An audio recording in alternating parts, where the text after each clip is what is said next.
Kennedys to American royalty, and although Ike was clear about his VP's personal deficiencies, he figured Dick had a point.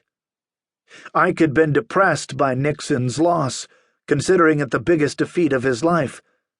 He had essentially trained Nixon to be an able shepherd of his well-crafted strategies, and he trusted his vice president's acumen in foreign policy.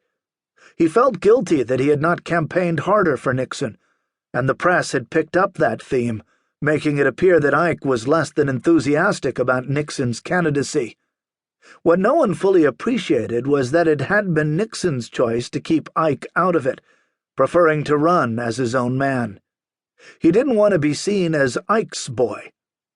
Nixon also wildly underestimated the challenge Kennedy presented. He was thrilled when Kennedy was nominated, beating out the more formidable Hubert Humphrey.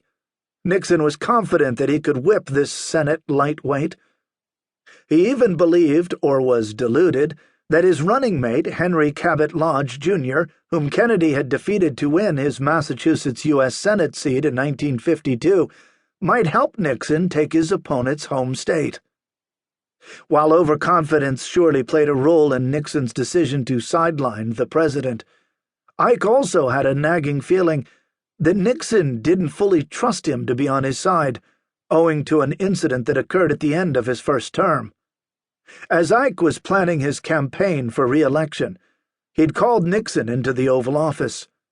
He told him that he wasn't sure the vice presidency was the best platform from which to start a successful presidential campaign, if that's what Nixon wanted to do in 1960.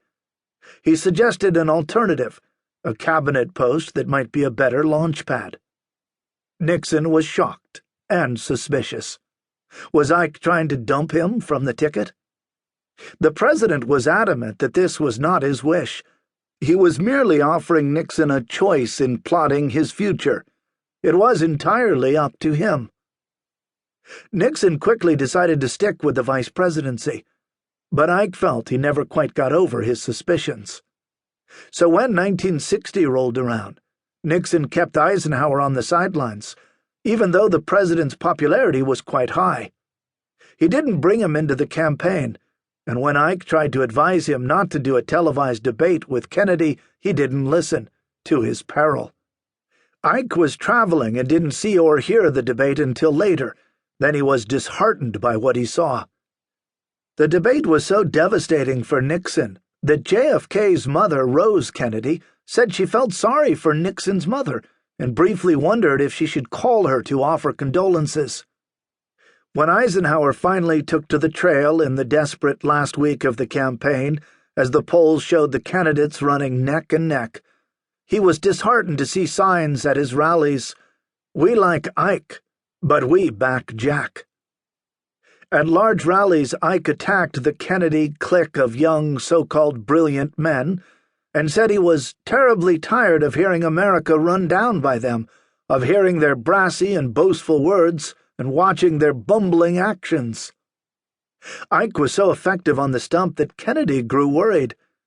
"With every word he utters, I can feel the votes leaving me," he told his friend Paul Red Fay.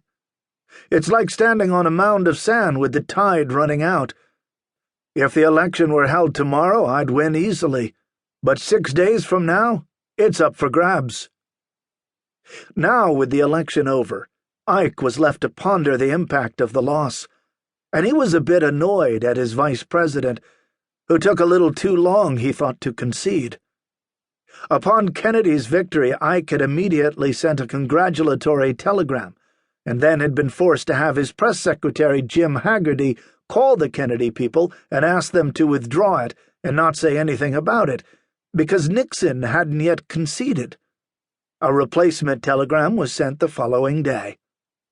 In defeat, Ike wasn't interested in wallowing in personal resentments. That had never been his way. He understood campaign rhetoric. If he was offended by the characterization of Kennedy as a fresh exemplar of the new frontier, and of himself as a doddering relic of the past, he kept it to himself.